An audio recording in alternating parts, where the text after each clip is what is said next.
Supondremos que el río era azulejo entonces, como oriundo del cielo.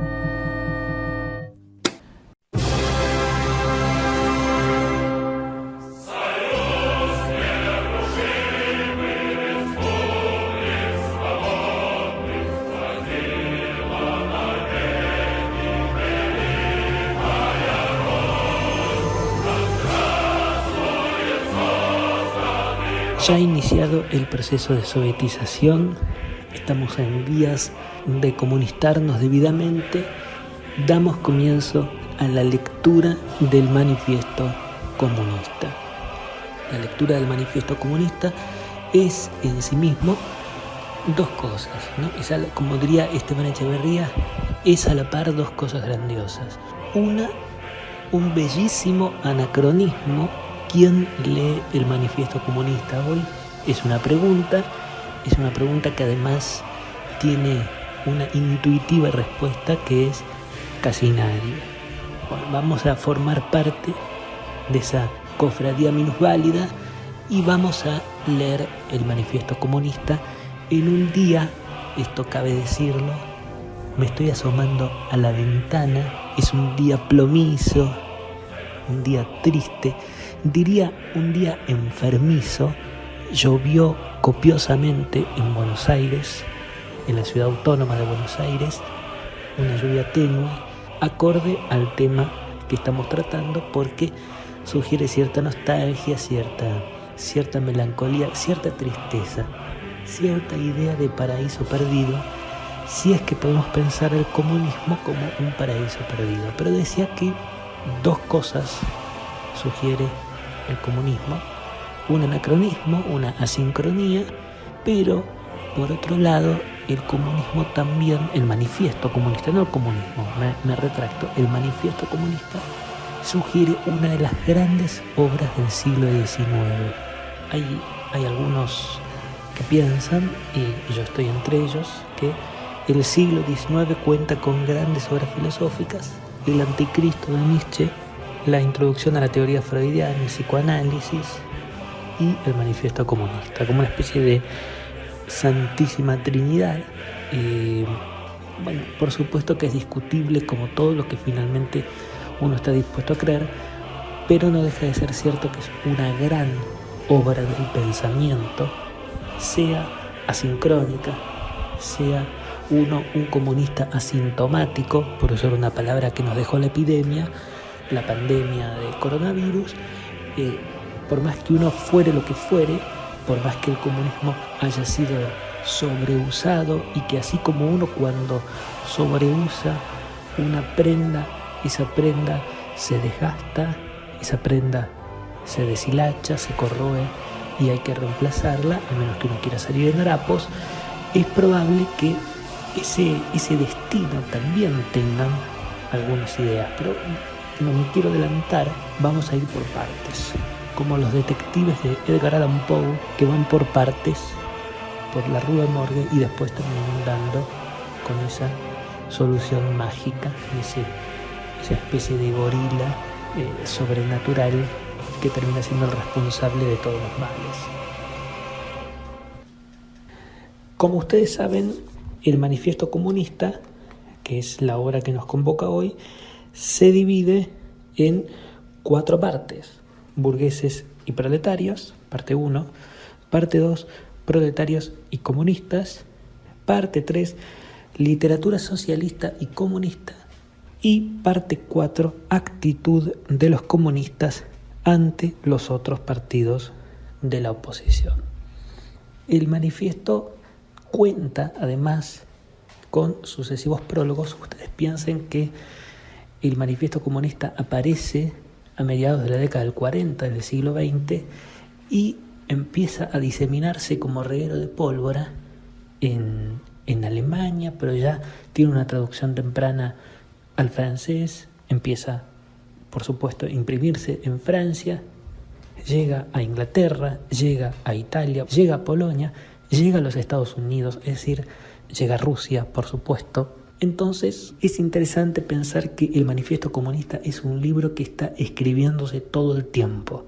Esto parece una idea borgiana, de Pierre Menard, autor del Quijote, ¿no? Un libro que en realidad está escribiéndose a medida que pasa el tiempo y los lectores cambian y las ideas cambian. Entonces lo que antes era A empieza a significar B, y entonces el texto, sin tocar una sola letra, se reescribe. Bueno, si bien es una idea literaria, repito, en el Manifiesto Comunista es una idea práctica. Ahora vamos a ver por qué digo todo esto. El Manifiesto Comunista empieza a diseminarse por toda Europa, por el norte de América, empieza a tener una lectura distinta, cambia el lector con su fenotipo, con su genotipo, con sus particularidades autóctonas, cambia el libro, y vamos a ver cómo Marx y Engels, que prologan la mayoría de esos manifiestos y de esas impresiones, se dan cuenta de estos detalles. Por eso se me ocurrió no comenzar con el Manifiesto Comunista propiamente dicho, sino con los prólogos a la edición, a las impresiones del Manifiesto Comunista. Es decir, vamos a analizar los prólogos de Marx en un caso y de Engels en 4 casos, y vamos a ver cómo el Manifiesto Comunista empieza a vertebrarse, empieza como ese golem judío que estaba hecho de tierra y que le insuflan un soplo divino, y ese golem comienza a levantarse y a caminar, comienza a vertebrarse, a articularse con dificultad, pero empieza a echar sus primeros dientes. Bueno, cómo el Manifiesto Comunista empieza a caminar por Europa, Eurasia y el norte de América, en los Estados Unidos. De antemano voy a maliciar un hecho que para mí me parece sorprendente y a la vez bello. Engels era más inteligente que Marx. Lo voy a dejar ahí. Y después, cuando transcurre el tiempo, debidamente voy a defender esa tesis o esa hipótesis, sí, para no ser tan suntuoso. Engels era mucho más que Marx, pero no me quiero adelantar. Voy a leer el prólogo de Marx a la edición alemana de 1872. La Liga Comunista, una organización obrera internacional que en las circunstancias de la época, huelga decirlo, solo podía ser secreta, encargó a los abajo firmantes, en el congreso celebrado en Londres en noviembre del 1847, la redacción de un detallado programa teórico y práctico destinado a la publicidad que sirviera de programa del partido. Así nació el manifiesto que se reproduce a continuación y cuyo original se remitió a Londres para ser impreso pocas semanas antes de estallar la Revolución de Febrero. Se publicó primeramente en alemán y ha sido reeditado 12 veces por lo menos en ese idioma en Alemania, Inglaterra y Norteamérica. La edición inglesa no vio la luz hasta 1850 y se publicó en el Red Republican de Londres, traducido por Miss Helena Macfarlane, y en 1871 se editaron en Norteamérica no menos de 3 traducciones distintas. La versión francesa apareció por primera vez en París poco antes de la insurrección de junio de 1848. Acá uno podría recordar a Borges, por ejemplo. Borges diría que a los franceses solo les interesa la novedad, la moda, la vanguardia, por más que ésta sea buena o mala. No tienen interés en lo edificante o no de la novedad. Ellos lo que persiguen es la moda. Borges lo decía con un tono malicioso, pero uno podría recordar que la primera aparición del Manifiesto Comunista se da en París. Lo interesante de este primer párrafo es que Marx introduce un concepto que a mí me interesa. Me interesa que lo haya presentado entonces y que tuviera vigencia hoy, que es el manifiesto entendido primero como un programa detallado, teórico y práctico. Estas dos cosas que parecen antagonistas, que parecen reemplazarse o lo teórico o lo práctico, que pudieran ser vistas como algo escindible, ¿no? Es efectivamente un programa teórico, pero también práctico. Y entonces acá Marx se hace cargo de la dificultad de tener algo teórico y práctico, porque uno podría pensar, bueno, lo teórico puede envejecer prematuramente y por tanto lo práctico debería también lesionarse, ¿no? Porque si la práctica depende de los conceptos teóricos, se lesiona lo uno, se lesiona lo otro, ¿no?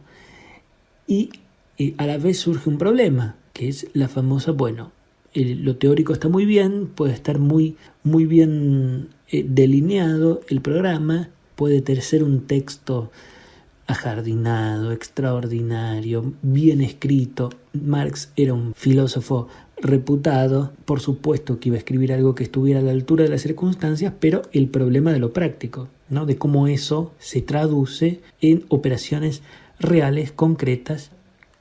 Marx no hace una trampa que hubiese sido muy habitual hoy, que es dar un programa, librarlo a la buena de Dios y que se busque su destino solo. Marx dice lo siguiente: por mucho que durante los últimos 25 años hayan cambiado las circunstancias, los principios generales desarrollados en este manifiesto siguen siendo sustancialmente exactos. Solo habría que retocar algún que otro detalle. Ya el propio manifiesto advierte que la aplicación práctica de estos principios dependerá en todas partes y en todo el tiempo de las circunstancias históricas existentes. Esto es clave porque Marx entiende que el hombre es la circunstancia de su tiempo histórico y que cambiando las circunstancias históricas cambia el hombre. Por supuesto que esto también es debatible porque tal vez es darle demasiada entidad a los eventos históricos, pero bueno, en cualquier caso, más allá de la discusión que pudiera tener este dictamen, Marx entiende que las circunstancias históricas determinan la conducta del hombre y entonces el manifiesto comunista va a tener que cambiar según esas circunstancias históricas lo planteen. Es muy interesante cómo Marx era tal vez mucho más laxo, mucho más lábil, mucho más abierto a las experiencias que sus propios defensores. Es decir, los marxistas son más estrictos, más inflexivos, más duros, más conservadores, si se me permite la malicia, que su propio padre, que su propio mentor, ¿no? Es curioso que Marx presentara una humildad histórica, un compromiso con la actualización y, en definitiva, poner al hombre en la centralidad y no a la idea que sus propios seguidores, que sus propios estudiosos. Los estudiosos marxistas muchas veces son estrictos, son conservadores de las ideas marxistas como si éstas no fueran sujetas a modificaciones. Se ve mucho en la izquierda, ¿no? Discursos que se valora la coherencia y uno se pregunta si en realidad eso es coherencia o es estrechez, ¿no? Es tener el manual siempre a mano y siempre aplicados, ¿no? Hay una diferencia entre ser respetuoso y ser, un sumiso, ¿no? Hay diferencias, pero que no parecieran estar siempre del todo claras. Marx es muy interesante cuando dice al principio, es un detallado programa teórico-práctico destinado a la publicidad del comunismo, pero, párrafo aparte, dice, el propio manifiesto advierte que la aplicación práctica de este programa dependerá en todas partes y en todo tiempo de las circunstancias históricas existentes. Incluso todavía más lejos va Marx diciendo: por esta razón no se hace especial hincapié en las medidas revolucionarias propuestas al final del capítulo 2, ya lo veremos en su tiempo. Si hubiéramos de formularlo hoy, este pasaje presentaría un tenor distinto en muchos respectos. Es muy interesante cómo, de acuerdo, Marx es quien puede decir esto con absoluta firmeza y con absoluta autoridad, porque es quien lo escribe, y es más difícil de hacerlo siendo un lector del manifiesto comunista. Parece sacrílego intervenirlo, pero Marx casi que está invitando al lector a intervenir el manifiesto. Eso realmente es muy interesante, esa humildad histórica de Marx, y lamentablemente observar cómo varios de sus continuadores no han continuado con esa humildad histórica y han pretendido que el manifiesto era un libro estanco, un libro sagrado que no podía ser intervenido. Claro que uno podría pensar este primer prólogo de Marx y ocurrírsele una serie de, ¿cómo decirlo? Porque uno tiene que ser respetuoso con los grandes filósofos. Tal vez pensar que Marx estaba siendo demasiado supersticioso al creer que la historia tiene un rol fundamental en el hombre, o que por lo menos la historia tiene una naturaleza explicativa. Por un lado, uno comprende que es natural que el padre del materialismo histórico, en pleno uso de su historicismo, se preocupe tal vez excesivamente por el paso del tiempo, ¿no? El paso del tiempo tanto como pasado como futuro, ¿no? Un nostálgico está preocupado por el paso del tiempo, y una persona que está todo el tiempo pensando en innovaciones también está preocupado en el paso del tiempo, si son el anverso y el reverso de una misma manera.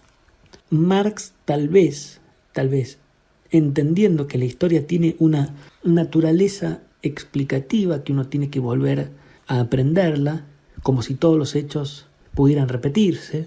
Esto también deviene del interés de la historia. Los historiadores creen que es importante comprender la historia para aprender, de ahí viene la naturaleza explicativa de la historia, para que esos hechos no se repitan.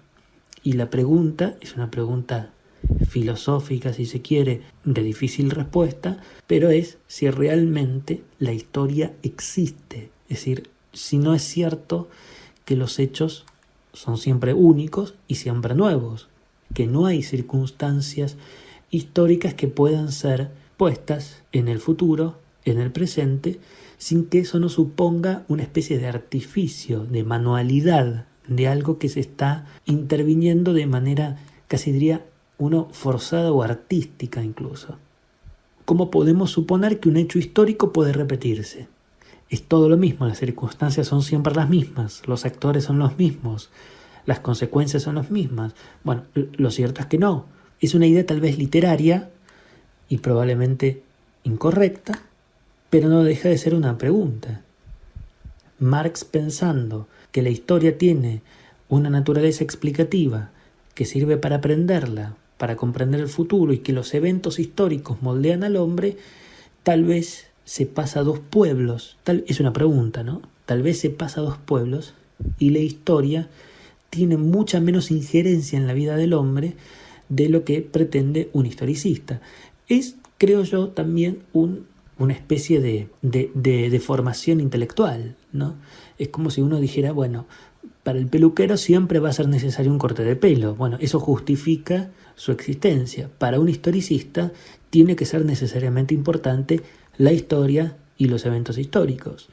Uno que no está en el campo de la historia y que no necesariamente está interesado en entender a la historia como la madre de los hechos, y uno que descree que los hechos sean, por un lado, explicables, que ya es una superstición, y lo segundo es que esos hechos se repitan, todos los eventos son únicos, todos estamos viviendo todo el tiempo un evento que a uno se le antoja histórico. No parece del todo razonable pensar que la historia tenga una importancia tan central. Pero bueno, no importa. En cualquier caso, lo que me interesaba de este prólogo es la idea que nos deja esa humildad histórica de Marx, pidiendo casi que se intervenga el manifiesto. Vamos al segundo prólogo que quiero leerles, que es el prólogo de Engels a la edición alemana de 1883. Los prólogos de Engels son una especie de género en sí mismo, porque algunos son muy breves y otros son bastante más largos, y Engels creo yo que hace uso de una inteligencia no del todo celebrada y no del todo comentada. Pero el prólogo de Engels a la edición alemana de 1883 dice: desgraciadamente, al pie de este prólogo a la nueva edición del manifiesto, ya solo aparecerá mi firma. Marx, ese hombre a quien la clase obrera de toda Europa y América debe más que a hombre alguno, descansa en el cementerio de Highgate y sobre su tumba crece ya la primera hierba. Esto, una digresión al paso. La primera vez que leí esto, sobre su tumba crece ya la primera hierba, yo tendría 18, ahora no tengo el doble de esa edad, todavía estoy en los primeros 30, pero recuerdo que estaba en un colectivo, me había comprado el libro en una editorial, Eudeva, y entonces ella estaba creo que volviendo a mi casa o yéndose a otro lugar, no lo recuerdo, pero estaba leyendo en el colectivo 110, eso sí lo recuerdo perfectamente, y tuve que disimular la emoción. Sigue el prólogo. Muerto él, sería doblemente absurdo pensar en revisar ni en direccionar el manifiesto. Algo de lo que estábamos hablando antes se deviene en esto, ¿no? Ya muerto Marx, parece, si ya era sacrílego antes, todavía más intervenir el manifiesto. Repito, a pesar de las indicaciones expresas de Marx, ni siquiera es alegórico, ni siquiera es misterioso, ni siquiera es críptico. Marx pide casi prácticamente a gritos que el manifiesto sea revisado e intervenido según las circunstancias históricas. Ya muerto, ni Engels, coautor del manifiesto, se atreve a intervenirlo. Esto es una muestra también de cómo el temperamento de las personas influye en las ideas. Bien, Engels dice, muerto él, Marx, sería doblemente absurdo pensar en revisar ni en direccionar el manifiesto. En cambio, créome obligado, ahora más que nunca, a consignar aquí una vez más, para que quede bien patente, la siguiente afirmación. Y acá Engels dice, la idea cardinal que inspira todo el manifiesto, a saber, que el régimen económico de la producción y la estructuración social que de él se deriva necesariamente en cada época histórica, constituye la base sobre la cual se asienta la historia política e intelectual de esa época, y que por tanto toda historia de la sociedad es una historia de lucha de clases, de luchas entre explotadores y explotados, dominantes y dominados, a tono con las diferentes fases del proceso social, hasta llegar hasta la fase presente, en que la clase explotada y oprimida, el proletariado, no puede ya emanciparse de la clase que la explota y la oprime, de la burguesía, sin emancipar para siempre a la sociedad entera de la opresión, la explotación y la lucha de clases. Esta idea cardinal fue fruto personal y exclusivo de Marx. Demoledor. Demoledor. Es una pluma muy precisa, la pluma de Engels, es muy didáctico, muy claro, muy directo, pero no termina de ser, por eso que uno podría pensar que en literatura es un demérito ser claro, ser preciso, ser minucioso y ser directo. Repito, a pesar de que alguien pudiera pensar que eso es un demérito, en manos, en palabras, en la pluma de Engels es una virtud. Este párrafo de Engels es clave porque es lo que ha sido repetido hasta el hartazgo, ¿no? La base sobre la cual se asienta la historia política e intelectual de una época y por tanto de una sociedad es una historia de lucha de clases. El concepto lucha de clases, explotadores y explotados, dominantes y dominados, proletariado y burguesía, es la gran frase repetida hasta el hartazgo, incluso de personas que no son marxistas, incluso de personas que no leyeron el manifiesto comunista. Sin embargo, esta frase es la que queda. Vieron que siempre pasa en el libro que uno puede no saber, uno pudo no haber leído el Martín Fierro, por ejemplo, pero uno dice, incluso sin saber que forman parte del Martín Fierro, los hermanos sean unidos, esa es la ley primera, si los hermanos se pelean, no se podrán los de afuera, ¿no? No hay tiempo que no se acabe ni tiento que no se corte. Todas esas esas frases, ¿no? Civilización o barbarie, y tal vez lo dice una persona que no es lectora de Sarmiento. Sin embargo, civilización y barbarie es todavía superior al autor, ¿no? Y esto de la lucha de clases ha sido repetido por incansable número de personas, incluso que no saben que están citando a Marx o a Engels o a Marx y a Engels. Por supuesto, siempre volvemos sobre lo mismo. Voy a dar vuelta a la página, por este sonido leemos.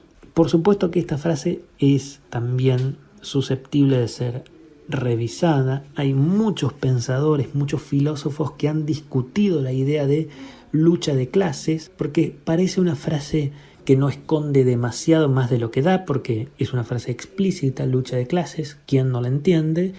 Pero sin embargo la elección de palabras, que es lo que tanto gusta a determinado tipo de lector, ¿no? Sobre todo los lectores literarios nos gusta por qué una palabra se elige y no otra, por qué Immanuel Kant dice imperativo categórico y no dice otra cosa, por qué elige esas palabras, ¿no? ¿Por qué se elige lucha de clases? Es decir, ¿por qué llama lucha a las tensiones, a las disputas, a las contiendas naturales de la relación entre personas? ¿Por qué la palabra lucha?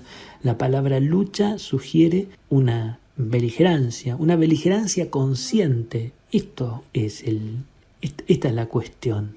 En la lucha hay una conciencia, uno está consciente que está luchando contra alguien o contra algo. Ahora, las tensiones entre personas pueden consignarse como luchas. Esta es una cuestión. Es decir, la palabra lucha no parece demasiado suntuosa, no parece excesiva. Por supuesto que hay personas que son conscientes y en ese caso estaría justificada la palabra lucha, pero está justificada en otro tipo de persona que no está consciente de que está en una especie de contienda o de disputa. Y por otro lado, llamar a las tensiones típicas entre personas o entre Estado y mercado, lo que quieran decir, porque en definitiva son personas las que están detrás. Ese también es el elemento. Se habla de mercado. Bueno, son personas que se dedican al mercado. El mercado no existe como no existe el Estado. Existen personas que forman parte del Estado, ¿no? Si no es supersticioso ese concepto. Y la palabra clases va en esta dirección. Creo que era von Mises que decía que no existe la expresión clase, que no existe lo que es una clase, porque que la clase es una construcción social, es decir, la clase la creamos como creamos otras construcciones sociales. Esas construcciones sociales después se materializan y efectivamente forman parte de una realidad. Uno no puede decir que no existen las clases, por supuesto que existen, pero lo que dice von Mises es, bueno, es la idea la que crea a la clase y no la clase a la idea. Es decir, el concepto de clase es un constructo social. Estamos dispuestos a creer que hay una clase. Bueno, podríamos, por ejemplo, reemplazar ese constructo y podemos pensar que no existen clases, ¿no? Y dejar de hablar de clases. Es una especie de construcción social que podemos aceptar o no. Es interesante esa idea. Y también una pensadora, y así invoco como una especie de espiritista, a otra pensadora, Simone de Beauvoir, cuando ve muy claramente, por ejemplo, en el segundo sexo, esta idea de quién es el explotado y quién es el explotador. Porque Marx y Engels ponen esa dicotomía como si fuera compartimentos estancos. El explotador es siempre explotador y el explotado es siempre el explotado. Y Simone de Beauvoir, en el segundo sexo, dice algo muy interesante que no está relacionado a esto, pero que vamos a tratar de relacionarlo, espero que no sea demasiado forzoso, y es que dice, de acuerdo, el hombre domina a la mujer, es un hecho. El machismo, lo que ahora podríamos llamar patriarcado, la institución hombre, no los hombres, porque habemos hombres que también podemos ser o frágiles o sensibles o susceptibles de esa violencia machista, es decir, la institución hombre, no el hombre puntual. Tal vez seamos todos buenos los que conocemos, no está relacionado con las personas, sino con la institución hombre. La institución hombre somete, deprime a la mujer, la somete, la explota y la mujer es víctima de ese hombre, de acuerdo. Pero Simone de Beauvoir dice, bueno, pero de acuerdo, en el esquema social, la mujer casada es, por ejemplo, la única merecedora del amor romántico, y las otras mujeres no. Las meretrices, las prostitutas, hoy llamarían trabajadora sexual. Eso parece demasiado suntuoso porque no aclara. Ser trabajador sexual podría ser una actriz de cine adulto, o podría ser una bailarina erótica, o podría ser una prostituta, o podría ser una actriz, ¿no? Es decir, que no queda claro bien que es una trabajadora sexual. Simone de Beauvoir usa la palabra prostituta y no tiene que tener una connotación negativa. Entonces dice, bueno, la mujer casada es la única merecedora del amor romántico, del reconocimiento social, ¿no? Se le llama señora, y las madres solteras, las prostitutas, las bailarinas de gogó en un cabaret de París no son merecedoras de ese amor romántico, no son tomadas como señoras y no tienen la validez social que tiene la señora de tal, como diría el tango. Entonces, de acuerdo, la mujer es explotada o es sometida por el hombre, pero también, aún entre las mujeres, la mujer que es explotada por un hombre, si es casada, puede explotar o puede someter a una madre soltera o a una prostituta. Y a la par, hay mujeres que son sometidas o explotadas por mujeres casadas y por hombres, por ser marginales, pero que también pueden someter a una mujer trans, porque no la toman biológicamente femenina. Entonces, en una sociedad no existe el explotador y el explotado. Está el explotador explotado y el explotado que se vuelve explotador. No hay compartimentos estancos. Y uno podría hacer extensivo esto a todos. Es decir, la clase media ve como un riesgo a los pobres. No quiere que los pobres asciendan por dos motivos. O porque eso podría suponer que quien es de la clase social media baje para darle su lugar al pobre que ascienda a la clase media, o porque no se siente culturalmente similar y se quiere sentir más cómodo con la clase alta, con la clase acomodada.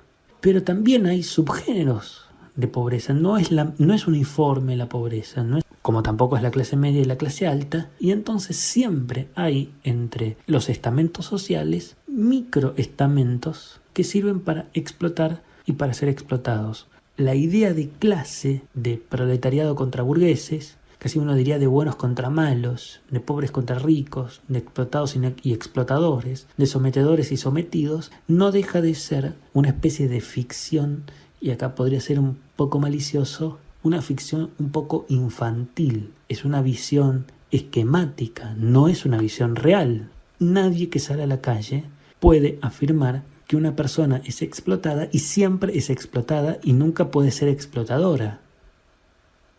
La pregunta que uno puede hacerse es ¿qué idea de comunidad tiene Marx? ¿Qué es para Marx una comunidad? Una pregunta más podríamos preguntarnos, valga la redundancia.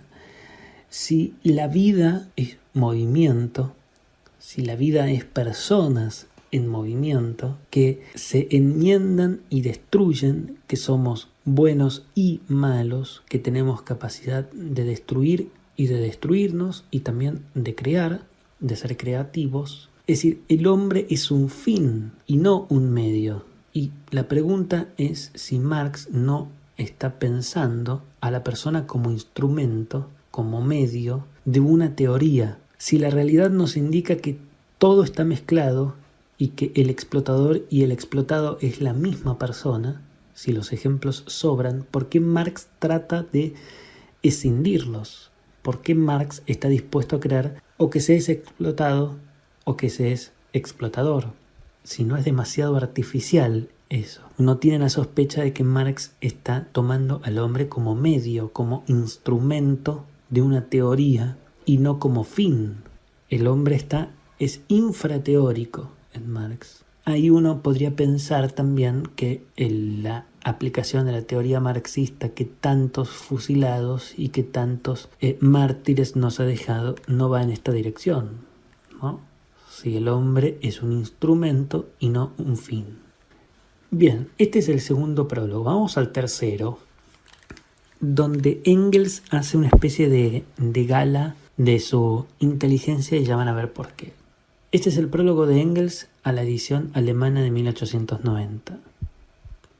Ve la luz una nueva edición alemana del manifiesto cuando han ocurrido desde la última diversos sucesos relacionados con este documento que merecen ser mencionados aquí. La primera edición rusa del manifiesto del Partido Comunista, escribe Engels, fue traducida por Mikhail Bakunin, el nunca bien ponderado Bakunin. Algún día voy a hacer una entrega de Dios y el Estado, que es su gran obra.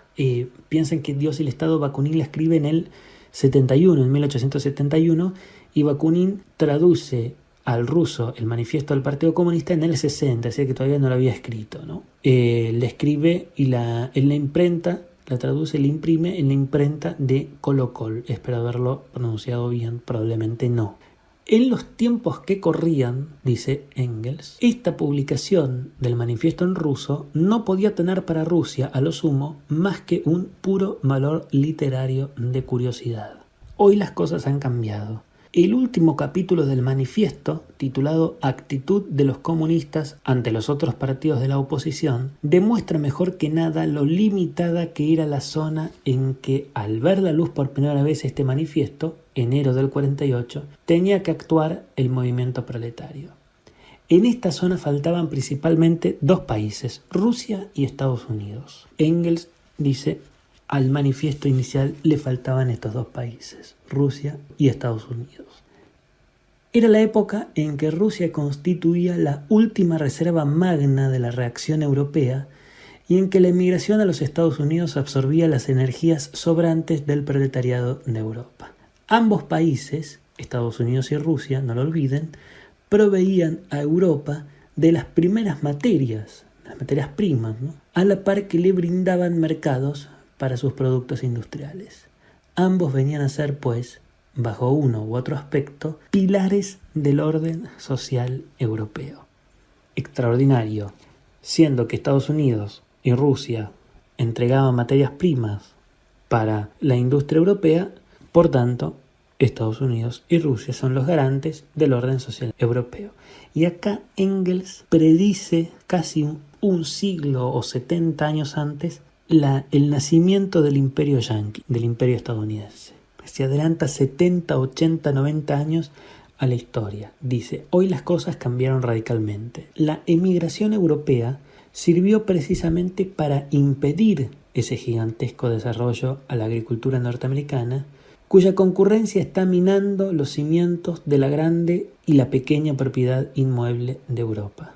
Además, permitió a los Estados Unidos de América entregarse a la explotación de sus copiosas fuentes industriales con tal energía y en proporciones tales que dentro de poco echará por tierra el monopolio industrial de que hoy disfruta Europa occidental. Estas dos circunstancias repercuten a su vez revolucionariamente sobre la propia América. La pequeña y mediana propiedad del granjero que trabaja su propia tierra sucumbe progresivamente ante la concurrencia de las grandes explotaciones, a la par que en las regiones industriales empieza a formarse un copioso proletariado y una fabulosa concentración de capitales. Este tema, que es totalmente vigente, Engels lo ve en 1890. Así que se adelanta, ¿cuántos años? Un siglo, menos, más, no importa, se adelanta más que una vida humana, eso ya es suficiente. Engels entiende que Estados Unidos y Rusia, que proveen materia prima a Europa, son las garantes del orden social europeo. Si esas materias primas declinan, fallan, son insuficientes, el orden europeo se resiente. Europa puede quedar eventualmente sometida ante esos dos gigantes. Engels dice, por lo demás, la inmigración hacia América en general, hacia los Estados Unidos en particular, provee a los Estados Unidos una explotación de sus fuentes naturales e industriales de tal magnitud que van a desplazar el monopolio del interés de Europa Occidental y se va a erigir como nueva potencia. Y eso efectivamente ocurrió. Ve una oportunidad al final. Habrá industrialización y en las regiones industrializadas empezará a formarse un copioso proletariado. Eso justifica la introducción del manifiesto comunista en los Estados Unidos, ¿no? Si avanza la industria, avanza el proletariado, avanza entonces el movimiento obrero organizado. Es decir que Engels, el bueno de Engels, advierte este hecho y también la fabulosa concentración de capitales, monopolios, etc. También totalmente vigente. Sigue. El manifiesto comunista se proponía por misión proclamar la desaparición inminente e inevitable de la propiedad burguesa en su estado actual. Pero en Rusia, hablaba de Estados Unidos y pasó a Rusia, en Rusia nos encontramos con que, coincidiendo con el orden capitalista en febril desarrollo y la propiedad burguesa del suelo que empieza apenas a formarse, más de la mitad de la tierra es propiedad común de los campesinos. Ahora bien, se pregunta Engels y está anticipando la revolución. Nos preguntamos, ¿puede este régimen comunal del Consejo ruso, que es ya sin duda una degeneración del régimen de comunidad primitiva de la tierra, trocarse directamente en una forma más alta de comunismo del suelo? ¿O tendrá que pasar necesariamente por el mismo proceso previo de descomposición que nos revela la historia de Occidente de Europa? El rol clarividente de la inteligencia de Engels es extraordinario. La inteligencia siempre es clarividente, la inteligencia es una forma de intuición y Engels lo trabaja, no sé si consciente o inconscientemente, pero evidentemente todos sus pronósticos se cumplen. Hay más. No solo la descomposición del régimen zarista que deviene en el comunismo más alto que la comunidad primitiva de la tierra, no solo en el acierto del imperio estadounidense y de su prevalencia en el siglo XX que estaba por empezar, bueno, faltaba poco más de una década para que comenzara el siglo XX, y hay más de este prólogo. El prólogo termina ahí, pero hace una enmienda, agrega algo más y dice sobre algunas vicisitudes del manifiesto comunista, que son muy, muy divertidas. Por ejemplo, el detalle curioso, dice Engels, que contaré. En 1887, dado este avance de la orientalización del manifiesto, y llega a Armenia, finalmente. Bueno, a Constantinopla, Turquía, Armenia, etc. Y dice Engels, como detalle curioso contaré que en 1887 el manifiesto fue ofrecido a un editor de Constantinopla de una traducción armenia, pero el buen editor no se atrevió a lanzar un folleto con el nombre de Marx a la cabeza y propuso al traductor publicarlo como obra original suya, a lo que éste se negó. El manifiesto tuvo otras vicisitudes. Fue calurosamente acogido a su aparición por la vanguardia, entonces poco numerosa, del socialismo científico. Ahí volvemos a esa malicia de Borges cuando decía: en Europa, en París fundamentalmente, pero en algunas regiones de Europa, solo interesa la novedad y se interesan por las vanguardias sin importar si éstas son o no inteligentes, si son útiles o inútiles, persiguen la novedad. Y Engels evidentemente se da cuenta de este rasgo muy parisino. Fue calurosamente acogido entonces por su aparición de vanguardia, entonces gente poco numerosa del socialismo científico. Pero no tardó en pasar a segundo plano el manifiesto comunista, arrinconado por la reacción que se inicia con la derrota de los obreros parisienses en junio de 1848 y anatematizando, por último, con el anatema de la justicia al ser condenados los comunistas por el Tribunal de Colonia en noviembre de 1852. Esta derrota significó un menoscabo del comunismo incipiente. Cuando la clase obrera europea volvió a sentirse lo bastante fuerte para lanzarse de nuevo al asalto contra las clases gobernantes, nació la Asociación Obrera Internacional. El fin de esa organización era fundir todas las masas obreras militantes de Europa y América en un gran cuerpo de ejército. Ejército, subrayemos la palabra ejército, un gran cuerpo de ejército. Por eso, este movimiento no podía arrancar de los principios sentados en el manifiesto. No había más remedio que darle un programa que no cerrase el paso a las transdeuniones inglesas, a los proudhonianos franceses, belgas, italianos y españoles, ni a los partidos de La Salle en Alemania. En cuanto al triunfo final de la tesis del manifiesto, Marx ponía toda su confianza en el desarrollo intelectual de la clase obrera, fruto obligado de la acción conjunta y de la discusión. Una de las misiones del manifiesto comunista es ser un manifiesto didáctico también, con una naturaleza explicativa y educativa. No solo el obrero dando pelea, sino que esta pelea no sea una lucha ciega, una pelea ciega, y que sea una pelea también en el campo intelectual. El obrero no solo provisto de herramientas, ni provisto de la comunización de los elementos de trabajo, ni de la tierra, es decir, no solo una contienda, una revolución, una lucha operativa, sino también intelectual. No olvidemos, al inicio de esta entrega, cuando dijimos y resaltamos el carácter teórico-práctico del manifiesto comunista. No es nada más un manifiesto operativo, como suele ser los manifiestos. Es un manifiesto educativo, es un manifiesto intelectual. Siguen las vicisitudes. Cuando en 1874 se disolvió la Internacional, la clase obrera difería radicalmente de aquella con la que se encontrara al fundarse en 1864. En los países latinos, el proudhonianismo agonizaba, como en Alemania, lo que había de específico en el partido de La Salle, y hasta en las mismas transdeuniones inglesas, conservadoras hasta la médula, cambiaban de espíritu, permitiendo al presidente de su congreso, celebrado en Swansea en 1887, decir en nombre suyo: el socialismo continental ya no nos asusta. Pongamos atención en esto que dice Engels ahora. Sin embargo, cuando este manifiesto vio la luz, no pudimos bautizarlo de manifiesto socialista. En 1847, el concepto de socialista abarcaba dos categorías de personas. Categoría 1.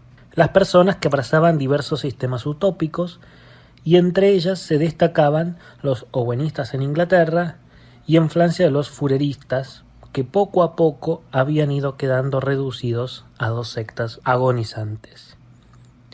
Categoría número 2. Charlatanes sociales de toda laya, los que aspiraban a remediar las injusticias de la sociedad con sus potingues mágicos y con toda serie de remiendos, pero sin tocar en lo más mínimo al capital y a la ganancia.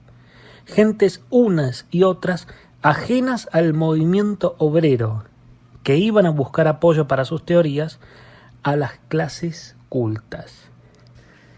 Hago un silencio para que puedan aplaudir a Engels.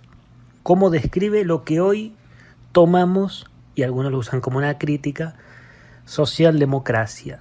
Es un término que está usado en Argentina en los últimos tiempos, casi diríamos como una especie de eufemismo para no pronunciar un insulto. Pero ya Engels se da cuenta que los socialistas diferían de los comunistas en que los comunistas eran profundos, eran radicales, y los socialistas eran gentes que iban a buscar a la clase culta apoyo para sus teorías, que se metían a seducir a la clase obrera, pero que no pertenecían a ella, y que si bien podían establecer una crítica a los empresarios, a los capitales concentrados, no querían tocar al capital ni a la ganancia. Agrega Engels: el socialismo era, a lo menos en el continente, una doctrina presentable en los salones.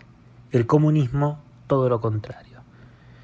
Y como en nosotros era ya entonces firme la convicción de que la emancipación de los trabajadores sólo podía ser obra de la propia clase obrera, no podíamos dudar en la elección del título. Más tarde, no se nos pasó nunca por las mentes tampoco el modificarlo.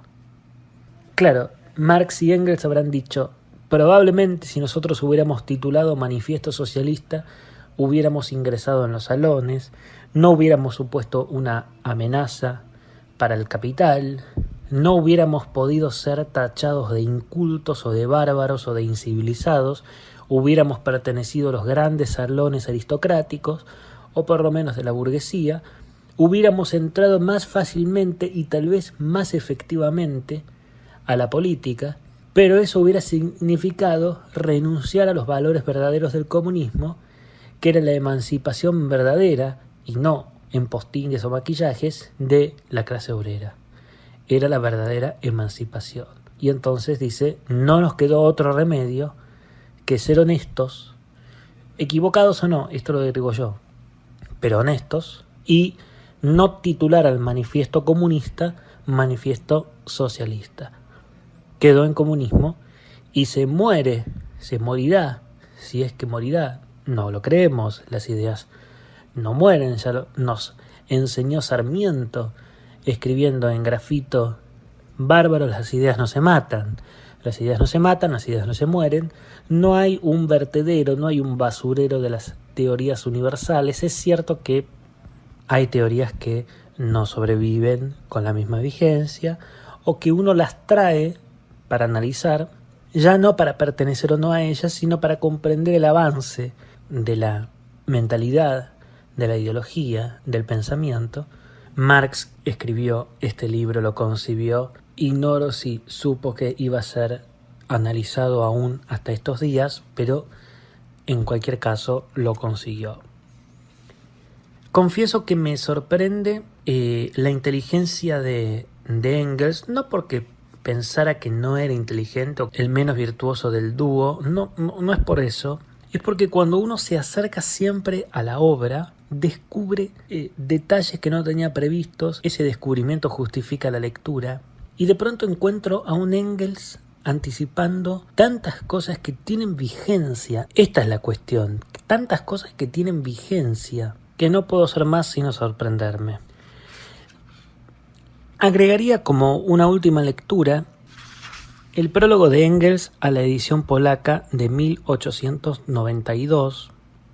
Engels empieza exhibiendo la necesidad de reeditar la versión polaca del Manifiesto Comunista, mencionando antes un comentario, y explica que descubre con Marx una manera muy efectiva, muy rudimentaria, pero muy efectiva, probablemente por eso era efectiva, por ser rudimentaria, de comprender el avance del comunismo por toda Europa. Entendieron con Marx que se debía al número de impresiones. Y claro, uno puede decir, lógico, si algo circula mucho, significa que ese algo goza de buena salud, de buena reputación, que está diseminándose, que está propagándose. Pero es interesante cómo estos dos muchachos, estos dos jóvenes, Marx y Engels, trabajando su teoría, su manifiesto, su observación del mundo, su emancipación de la clase obrera, arrancan a ciegas y van descubriendo cosas. Eso es lo lindo. Dice Engels, el número de ejemplares del manifiesto que circulan en un idioma nos permite apreciar bastante aproximadamente no solo las condiciones del movimiento obrero de clase en ese país, sino también el grado de desarrollo alcanzado en él por la gran industria. Qué lindo eso. Como esos pequeños descubrimientos. Ahora uno ve la obra hecha, pero es interesante ver cómo se va vertebrando, cómo se va articulando esa obra. La necesidad de hacer una nueva edición en lengua polaca acusa, por tanto, el continuo proceso de expansión de la industria en Polonia. No puede caber duda acerca de la importancia de este proceso en el transcurso de los 10 años que han mediado desde la aparición de la edición anterior del Manifiesto Comunista. Polonia se ha convertido en una región industrial en gran escala bajo la égida del Estado ruso. Y para cerrar, cabe decir aquello que mencionamos hace unos minutos sobre cómo se va orientalizando el manifiesto.